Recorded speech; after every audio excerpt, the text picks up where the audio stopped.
ఓం విదురాయ నమః. సభ్యులందరికీ నమస్కారం. సమస్త సమ్మంగళాన్ని సంతు సర్వే జనా సుఖినో భవంతు.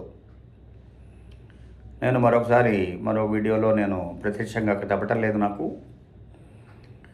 చాలామంది కూడాను ప్రశ్నలు వేసి అదే పనిగా రొటీన్గా అడుగుతూ ఉంటే నేను అనుకున్నాను ఒకసారి ఒక వీడియో చేసి దాన్ని సంక్షిప్తంగా నేను యూట్యూబ్లో పెట్టినట్టయితే ఎప్పుడు ఎవరికి కావాలంటే వారు దాన్ని మరలా చూసుకుని వారి యొక్క సమాధానాలు పొందగలరని చెప్పేసి నేను అనుకుంటున్నాను. అయితే మొట్టమొదటి ప్రశ్న ఏంటయ్యా అని చెప్పుంటే, ఎవరైతే 1/9/2014 పూర్వం రిటైర్ అయిపోయి ఉంటారో వారి సంగతి ఏమిటండి యాదాన్ టుడే ఏంటి అసలు ఏమన్నా చెప్పగలరా దీనికని అడిగారు. అంటే సంక్షిప్తంగానే నేను చెప్పే సమాధానం ఏంటంటే 4/11/2022 నాడు honourable supreme court of India వారు ఇచ్చిన జడ్జిమెంట్లో ఏ సభ్యుడైతే 1/9/2014 పూర్వం రిటైర్ అయిపోయి ఉంటాడో ఆ సభ్యుడు ఖచ్చితంగా ఆ 11(3) ఆప్షన్ తీసుకుని ఉండాలి. లేదా 11(3) ఆప్షన్ తీసుకుని ఆ డిపార్ట్మెంట్ వారు రిజెక్ట్ చేసి ఉండాలి. లేదా 11(3) ఆప్షన్ తీసుకుని హయ్యర్ వేజెస్ మీద హయ్యర్కి కంట్రిబ్యూషన్స్ కట్టి ఉండి దాన్ని రిటర్న్ చేసి ఉండాలి. ఈ 3 కేసుల్లో ఎవరున్నా కానీ కాక ఈ 1/9/2014 పూర్వం రిటైర్ అయిన వాళ్ళందరికీ కూడాను సుప్రీంకోర్టు 4/11/22 నడిచిన జడ్జిమెంట్ ప్రకారం వారికి హయ్యర్ వేజెస్ మీద హయ్యర్ పెన్షను వర్తింప చేయబడుతుంది. తర్వాత పోతే ఎవరైతే సభ్యుడు 1/9/2014 పూర్వం సభ్యత్వంలో ఉండి రిటైర్మెంట్ కాక మళ్ళీ సభ్యత్వం కంటిన్యూ చేస్తూ ఉన్నాడో వారికి 4/11/2022 నాడు వచ్చిన జడ్జిమెంటు కొంచెం ఊరట కల్పించి ఈ 11(3) ఆప్షన్ ఏదైతే ఉన్నదో 11(3) పేరాలో ఉన్న అంబిగ్యూటీ వల్ల ఆ కట్ ఆఫ్ డేట్ మీద కొంచెం సరైన అవగాహన లేకపోవటం మూలాన డిఫరెంట్ ఆర్పిఎఫ్సీలు డిఫరెంట్గా దాన్ని ఇంటర్ప్రెట్ చేయటం మూలాన ఆ సదరు సభ్యుడు ఈ 11(3) ఆప్షన్ చేయలేకపోయినాడని భావించి అతని కొరకు సుప్రీంకోర్ట్ ఆఫ్ ఇండియా 4 నెలల గడువు ఇవ్వటం అనేది సమంజసము. కాబట్టి సదరు వ్యక్తుల దగ్గర నుంచి మీరు ఈ 11(3) ఆప్షన్ కానీ 26(6) ఆప్షన్ కానీ ఖచ్చితంగా తీసుకొనవలసింది అని చెప్పేసి వాళ్ళు చెప్పడం జరిగింది. తర్వాత రెండో ప్రశ్న ఏంటంటే, ఇప్పుడు ఈ ఫార్ములా మీద మీ యొక్క అభిప్రాయం ఏంటండి? రూర్కేలా ఫార్ములా ఏంటి? తర్వాత పోతే ఈ ప్రోరాటా ఫార్ములా ఏంటి? మీరు కొంచెం విపులీకరించి చెప్పగలరు అని అడిగారు. నా మొట్టమొదటి ఆన్సర్ ఏంటా అని చెప్పానంటే, సుప్రీంకోర్టు వారు 4/11/2022 నడిచిన జడ్జిమెంట్లో ఎక్కడ కూడాను రూర్కేలా పద్ధతి అన్న మాట రాయలేదు. ఒకవేళ మీరు రూర్కేలా పద్ధతి అని కనుక ఎక్కడైనా అన్నట్లయితే అది అసంబద్ధము అంటున్నాను. అది అసమంజసము, అది చెల్లదు. 100% గ్యారంటీ. రూర్కేలా పద్ధతి అనేది ఎక్కడా పద్ధతి లేదు. వీరు ఏదన్నా కనుక ఇంటర్ప్రిటేషన్ చేసుకునే డిపార్ట్మెంట్ వారు అడ్మినిస్ట్రేటివ్ ఇన్స్ట్రక్షన్ ఇచ్చేది లా అన్నారంటే మాత్రం అది ఖచ్చితంగా చెల్లదు. నిజంగా దాని ప్రకారం వాళ్ళు క్యాలిక్యులేట్ చేసినా మళ్ళీ దాన్ని వెనక్కి తీసుకోవాల్సి వస్తుంది. రూర్కేలా పద్ధతి అనేది లేదు. ఓకేనండి. తర్వాత ఈ ప్రోరేటా అన్నాం కదండి.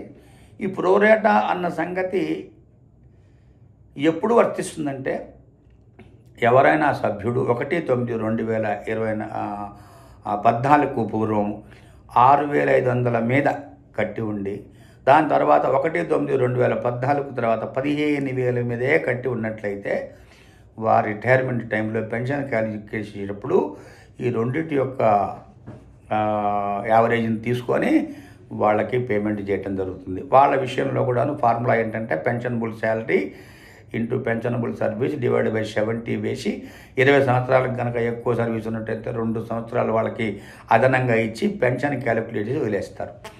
అయితే వారు కనుక అంటే ఇప్పుడు నేను చెప్పిన కేసు కనుక 16/11/1995 పూర్వం కూడా ఉండి ఉన్నట్లయితే వాళ్ళు 1971 పెన్షన్ స్కీమ్ కింద ఏవైతే కంట్రిబ్యూట్ చేసి ఉన్నారో వాళ్ళకి ఒక డెఫినెట్గా కొన్ని స్లాబులు వాళ్ళు ఆల్రెడీ ఒక టేబుల్ వేసి తయారు చేసి ఉన్నారు. అందులో వచ్చిన పెన్షన్ అమౌంటు 16/11/1995 నుంచి 31/8/2014 ఉన్న కంట్రిబ్యూషన్స్ మీద ఈ పెన్షనబుల్ ఫార్ములా వేసి 6,500కి కుదించి దానికి ఒక అమౌంటు, 1/9/2014 తర్వాత ఎంతవరకు సర్వీస్ ఉంటే అంత సర్వీస్కి 15,000గా ఈ పెన్షనబుల్ సరే నిర్ణయించి దానికేసి A+B+C ఈ 3 కలిపి వారి యొక్క పెన్షన్గా డిసైడ్ చేస్తారు. ఇది 100% గ్యారంటీ. అయితే ఇంకొక ప్రశ్న ఏమేశానంటే, ఇప్పుడు సుప్రీంకోర్టు ఆఫ్ ఇండియాలో ఈ 1/9/2014 పూర్వం వాళ్ళ మీకు ఏమైనా కేసులు ఉన్నాయా అని చెప్పని అన్నట్టయితే కొన్ని కేసులు ఉన్నాయి, కానీ ఆల్రెడీ చాలా కేసులు సుప్రీంకోర్టు ఆఫ్ ఇండియా అసలు తిరస్కరించేసింది. వాటిని వాదించకుండానే తిరస్కరించింది. మరి ఇంకొన్ని కేసులు ఏమైనా పెండింగ్ ఉంటే వాటి గురించి సరైన వివరణ మనకి లేదు. అవి తేలినప్పుడు గ్యారంటీగా మళ్ళా మనకు ఒక ఊరట కలుగుతుంది. అయితే కొంతమంది సభ్యులు, అయ్యా మాకు 1/9/2014 పూర్వము ఈ గుప్తా గారి కేసును అనుసరించి మాకు డబ్బులు హయ్యర్ పెన్షన్ ఇచ్చి మన డబ్బులు కట్టించుకుని తర్వాత పోతే అది ఆపేసి తర్వాత మమ్మల్ని ఓల్డ్ పెన్షన్ రిస్టోర్ చేశారు, మరి మా కేసు ఏంటి, మరి అది సమంజసమా అని అడిగారు. ఇప్పుడు నేనేమంటున్నానంటే, ఎప్పుడైతే 24/11/2022 నాడు జడ్జిమెంటు సుప్రీంకోర్టు ఇచ్చిందో ఆ సుప్రీంకోర్టుని యథాతథంగా ఈ ఈపీఎఫ్ఓ వారు దాన్ని అమలుపరచడానికి ప్రయత్నం చేస్తూ ఎక్కడెక్కడైతే వారికి అనుకూలంగా ఉన్నాయో అనుకూలమైన కేసులన్నీ కూడా వాళ్ళు అమలుపరిచినట్టుగా సుప్రీంకోర్టు వారు ఒక నివేదిక ఇవ్వడం జరిగింది. అంటే ఏంటి, ఎవరైతే 1/9/2014 పూర్వం నిజంగా పెట్టుకోలేదు వాళ్ళు తీసేయమని చెప్పి అన్నారు కదా, ఆ కేసును కూడాను వాళ్ళు పరిగణలోకి తీసుకొని ఇదివరకు ఇచ్చిన, అంటే ఇదివరకు 2014 పూర్వం ఇచ్చింది 2016 కేసును పట్టి ఆధారం చేసుకొని ఇచ్చారు. అది ఇచ్చి మళ్ళీ దాన్ని సరి చేసేసుకొని మీకు రాదు అని ఇప్పుడు అంటున్నారు. కాబట్టి వారికి వస్తుందా రాదా అనేది ఇంకా పోను ఏమన్నా పెద్ద పెద్ద కోర్టుల్లో ఏమన్నా పెద్ద వాద్యాలు బట్టి సీనియర్ అడ్వకేట్లు ఇది సరైన పద్ధతి కాదు అని నిర్ణయం చేస్తే ఏమన్నా వచ్చే అవకాశం ఉంటుందేమో, కానీ యాజ్ ఆఫ్ నో మాత్రం దాని గురించి నేనేం మాట్లాడలేను. తర్వాత పోతే ఇప్పుడు ప్రస్తుతము మనకు ఈపీఎఫ్ఓ వారు ప్లస్ ఆర్పిఎఫ్సి వాళ్ళు వాళ్ళకున్న సందిగ్ధత ఏమిటాయా అని చెప్పానంటే, అసలు ఈ ఎగ్జెంప్టెడ్ ఎస్టాబ్లిష్మెంట్ నిజంగా మేము కన్సిడరేషన్ చేయవచ్చా లేదా అని చెప్పి వాళ్ళ మరొక మీమాంస వచ్చింది. అసలు ఆ మీమాంస ఎందుకు వచ్చిందో, ఎందువల్ల వచ్చిందో, ఎవరి వల్ల వచ్చిందో భగవంతుడు ఒక్కడికే మాత్రం తెలుసు, కానీ దాని గురించి ఎవరు ఏం మాట్లాడలేము. ఎందువల్ల అని చెప్పనంటే, వారికి లేనిపోని చిలిపి ప్రశ్న వచ్చింది. ఈ ట్రస్ట్ రూల్స్లో ఈ పిఎఫ్ కంట్రిబ్యూషన్స్ యాక్చువల్ శాలరీస్ మీద పే చేస్తూ కూడా ఈ ఈపీఎస్ 95కి 6,500కి తర్వాత 1,500కి మాత్రమే కుదించబడింది కాబట్టి అక్కడ ప్రొవిజన్ లేదు అన్నట్టుగా భావిస్తున్నారు. కానీ ఇదే కనుక నిజంగా భావించినట్లయితే అది ఆర్పిఎఫ్సి వారు కానీ ఈపీఎఫ్ఓ కానీ చాలా తప్పు చేసినట్లు అవుతుంది.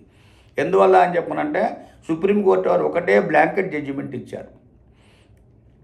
11(3) ప్రొవిజన్స్ ఎప్పుడైతే ఇన్ఫ్రాస్ట్రక్చర్స్ అయిపోయినాయో, ఎప్పుడైతే 11(3) ప్రొవిజన్స్ సరిగ్గా లేవని చెప్పని అన్నారో, 11(4)లో కొన్ని వాటిని పక్కన పెట్టి 11(4) ఆప్షన్ని ఖచ్చితంగా ఓపెన్గా ఉంచాలని చెప్పని అన్నారో, 4 నెలల లోపల చేయాలని చెప్పని అన్నారో, ఖచ్చితంగా వాళ్ళు 4 నెలల లోపల వీళ్ళందరికీ ఆప్షను ఎక్సర్సైజ్ చేయించి ఉండవలసింది. ఇప్పుడు వీళ్ళు ఇష్టం వచ్చినట్టుగా వాళ్ళు బిహేవ్ చేసి వారికి అనుకూలంగా ఉన్న అమెండ్మెంట్స్ అన్నీ తీసుకొచ్చారు. అందులో ప్రప్రథమంగా ఉన్న ఒక అమెండ్మెంట్ ఏంటంటే 1.16% ఎంప్లాయర్ దగ్గర నుంచి కనెక్ట్ చేసుకోవచ్చు అని చెప్పేసి, అది 1/9/2014 లోపల వస్తుందని చెప్పేసి, అది కూడా 4/5/2023 నాటి జడ్జిమెంట్ ఒక గవర్నమెంట్ ఆఫ్ ఇండియా నోటిఫికేషన్ ఇచ్చారు. ఎంత తెలివిగా ఇచ్చారు చూడండి. ఎందువల్ల అని చెప్పనంటే, సుప్రీంకోర్టు ఆఫ్ ఇండియా వారు ఈ 1.16% కలెక్ట్ చేయవలసింది నేను 6 నెలల కోసం సస్పెండ్ చేశాను అన్నాడు. అలాగే ఆర్పిఎఫ్ఓ వాళ్ళని ఈపీఎఫ్ఓ వాళ్ళని ఏం చేశారంటే, మీరు సరైన నిర్ణయం తీసుకుని దీని మీద ఒక అవగాహన రండి అన్నారు. కరెక్ట్గా 6 నెలలు గడవకుండానే, అంటే 4/11/22 నాడు వచ్చిన జడ్జిమెంట్ చూడండి, నవంబర్, డిసెంబర్, జనవరి, ఫిబ్రవరి, మార్చి, ఏప్రిల్ అయిపోయింది కదా.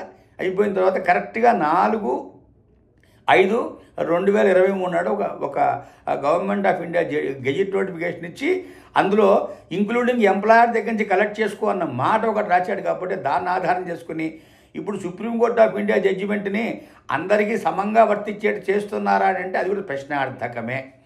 ఎందువల్లంటే పిఎఫ్ డిపార్ట్మెంట్ వారికి సంబంధించిన విషయాలు మాత్రం క్రోడీకరించుకుని వారికి సంబంధించిన విషయాలను వారు క్లియర్ చేసుకున్నారు.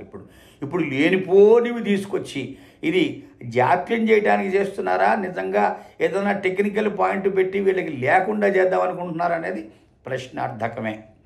ఎందువల్లని చెప్పనంటే ఇప్పుడు అన్ని ఆర్పిఎఫ్సీలకి ఒకటే రకమైన అవగాహన ఉన్నది అన్న మాట కూడా ఇప్పుడు సందేహార్థమైపోయింది. ఎందువల్లంటే రాయ్పూర్లో భిలాయ్ స్టీల్ ప్లాంట్ వారి దగ్గరికి ఇచ్చిన వారు కట్టిన హయ్యర్ పెన్షన్ అన్నీ కూడా వాపస్ చేసి 73 మందికే కట్టారు, ఎక్కువ మందికి కట్టల. 73 మందికి 9 కోట్ల రూపాయలు కట్టారు, దాన్ని తిరిగి వాపస్ చేశారు. ఇంతవరకు వారికి ఏం సమాధానం చెప్పారో తెలియదు. అయ్యా మీరు ఎవరికన్నా చూసి అది కనుక భిలాయ్ స్టీల్ ప్లాంట్ వారు ఎవరన్నా ఉంటే ఆ సమాధానం ఉంటే నాకు పంపితే కనుక సంతోషంగా నెక్స్ట్ వీడియోలో దాన్ని చెప్తాను. ఎందుకంటే నేను చాలా ట్రై చేశాను, నాకు దొరకలేదు. మరి నేను వాళ్ళ భిలాయ్ స్టీల్ ప్లాంట్ వాళ్ళకి డైరెక్ట్గా ఉత్తర్వు కూడా రాశాను, అయ్యా మాకు సమాధానం చెప్పండి అని. కానీ వాళ్ళు నాకు ఎటువంటి సమాధానం చెప్పలేదు. బట్ హవెవర్ నేను పబ్లిక్ ఇంట్రెస్ట్లో తెలుసుకోవడానికి ప్రయత్నం చేస్తూ ఉన్నాను. అది అలా ఉండగా ఈ మధ్యనే మొన్న వీడియోలో కూడా చెప్పాను మీకు, Telangana state road transport corporation అది కూడా ఎగ్జాంప్టెడ్ ఎస్టాబ్లిష్మెంట్ వాళ్ళకి డిమాండ్ నోటీస్ వచ్చింది. డబ్బులు కట్టమని డిమాండ్ నోటీస్. నేను చెప్పాను తక్షణం కట్టుకొని ఆ పెన్షన్ తీసుకోబోయని చెప్పాను. మంచిదే కట్టుకుంటే మీకు పర్వాలేదు. అతను కూడా 1/9/2014 తర్వాత రిటైర్ అయి ఉన్నాడు. అతనికి 4,70,000 కట్టమని వచ్చిందట, కట్టమని చెప్పని అన్నాను. అది కనుక వస్తే అది వాళ్ళు డిమాండ్ చేసి అది చేస్తే కనుక అది కూడా మనకు ఒక న్యూస్ లాగా వస్తుంది. కానీ దాన్ని బట్టి మనం చూస్తే ఏమి అర్థమవుతుంది అని చెప్పనంటే ఒక ఆర్పిఎస్సికి ఇంకొక ఆర్పిఎస్సికి అనుసంధానం లేదు. అది కాక మన సెంట్రల్ ప్రావిడెంట్ ఫండ్ కమిషనరు దీని మీద ఒకే ఒక ఆర్డర్ ఏదన్నా పాస్ చేయటం కానీ, అంటే రూలింగ్ పాస్ చేయటం కానీ, లేకపోతే యూనివర్సల్గా లాంగ్వేజ్ మాట్లాడటం కానీ అన్న విషయం జరగలేదు. ఎందుకంటే సెంట్రల్ ప్రావిడెంట్ ఫండ్ కమిషనర్ గారు ఉత్తర్వులు లేకుండా ఆర్పిఎఫ్సీలు ఏమీ చేయలేవు. ఆర్పిఎఫ్సీ నామమాత్రంగా ఉన్నాయి కానీ మొత్తం కంట్రోలింగ్ అంతా మొత్తం సెంట్రల్ ప్రావిడెంట్ ఫండ్ కమిషనర్ దగ్గర ఉంది. సెంట్రల్ ప్రావిడెంట్ ఫండ్ కమిషనర్ వారు ఫైనాన్స్ మినిస్ట్రీ యొక్క ఆధీనంలో ఉన్నారు. తర్వాత పోతే లేబర్ మినిస్ట్రీ ఆధీనంలో ఉన్నారు. సెంట్రల్ బోర్డ్ ఆఫ్ ట్రస్టీస్ యొక్క నిర్ణయాలు కూడా ఆధారపడి ఉన్నాయి. ఇన్ని ఉన్నాయి కాబట్టి మరి ఈ విషయంలో మరి ఎక్కడ తలెత్తిందో, ఎక్కడ అనుమానం వచ్చిందో, దాన్ని ఏ విధంగా వక్రీకరించడానికి ప్రయత్నం చేస్తున్నారో కేవలం భగవంతుడు మాత్రమే తెలియాలి కానీ నరమానవుడికి తెలియదు. కాబట్టి ఈ వీడియో ద్వారా మరొకసారి నేను సదరు సెంట్రల్ ప్రావిడెంట్ కమిషనరు అండ్ సభ్యులు మిగతా వాళ్ళందరూ కూడా రిక్వెస్ట్ చేసేది ఏంటా అని చెప్పనంటే, మీరు దీన్ని ఒకసారి మళ్ళీ సెంట్రల్ బోర్డ్ ఆఫ్ ట్రస్టీస్ మీటింగ్లో కూర్చొని అందరి యొక్క అభిప్రాయాలు తీసుకొని తర్వాత పోతే దాన్ని గవర్నమెంట్ తోటి ఆమోదం చేయటమా, లేకపోతే సెంట్రల్ బోర్డ్ ఆఫ్ ట్రస్టీస్ మీటింగ్లో పెట్టి అక్కడ ఆమోదం చేసేసి ఒక క్లారిటీ కనుక అన్ని రీజినల్ ప్రావిడెంట్ ఫండ్ కమిషనర్స్కి ఒక ముక్త కంఠంతో మీరు కనుక ఇది ఇలా చెయ్యాలి అని ఇస్తే బాగుంటుంది. అయితే ఇప్పుడు ప్రతి ఆర్పిఎఫ్సీలోనూ 1/6/2023 నాడు వచ్చిన సర్క్యులర్ కూడాను వాళ్ళకి సరిగ్గా ఉందా లేదా అని, దాని ప్రకారం చేయొచ్చునా లేదా అని చెప్పేసి వచ్చేసింది. వీళ్ళు కాసేపు ఆ రూర్కేరా ఫార్ములా లేదంటూనే ఇంకోటి అంటూనే దానికి ఏదో ఒక లింకు పెట్టేట్టుగా వ్యవహారం చేస్తున్నారు. కానీ ఏది క్లారిటీగా, ఏది ఫెయిర్గా, ఏది క్లియర్గా ఈ employee pension scheme higher pension on higher wages, ఎప్పుడైతే higher pension on higher wages అన్నారో వీరు చెప్పిన ప్రోరాటా ఫార్ములో విచ్ ఎవర్ ఈజ్ లెస్ అన్న మాట ఒక దగ్గర వాడుకున్నారు. అది చేయటానికి వీల్లేదు. హయ్యర్ వేజెస్ మీద హయ్యర్ పెన్షన్ మాత్రమే ఉండాలి కానీ దాన్ని తగ్గించడానికి విచ్ ఎవర్ లెస్ కాబట్టి పెన్షనబుల్ శాలరీ చేస్తామని చెప్పనంటే అది ఖచ్చితంగా మరొకసారి కోర్టులో వాద్యానికి దారితీస్తుంది.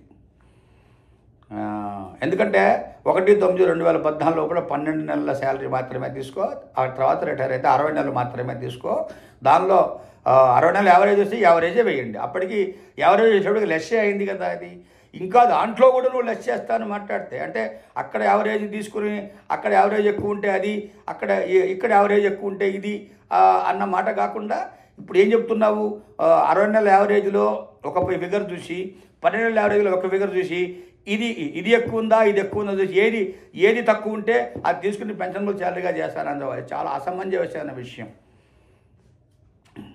అలా అయితే మీరు ఇంకొక పని కూడా చేయవచ్చు.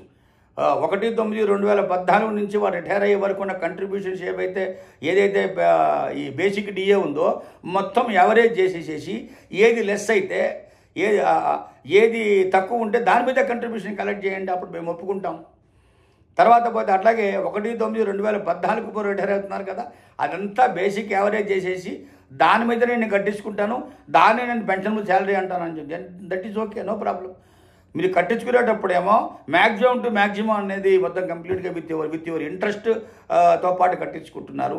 బట్ మాట్లాడేటప్పుడు మరి ఇలా మాట్లాడటం అనేది సమంజసమైన విషయం కాదు. ఏ ప్రిన్సిపల్స్ ఆఫ్ జస్టిస్కి మీరు వెళ్ళినా కానీ కాక 100% మీకు సక్సెస్ఫుల్ విషయం అనేది రాదని చెప్పి నేను అంటాను. ఎందుకంటే ఎప్పుడైతే నిబద్ధత లేకుండా, ఒక అంకిత భావం లేకుండా, ఒక సేవాభావం లేకుండా, ఇది సోషల్ సెక్యూరిటీ అన్న గమనం కూడా లేకుండా మీరు ఈ విధంగా చేయటం అనేది సమంజసం కాదని నా అభిప్రాయం అని చెప్పి భావిస్తున్నాను.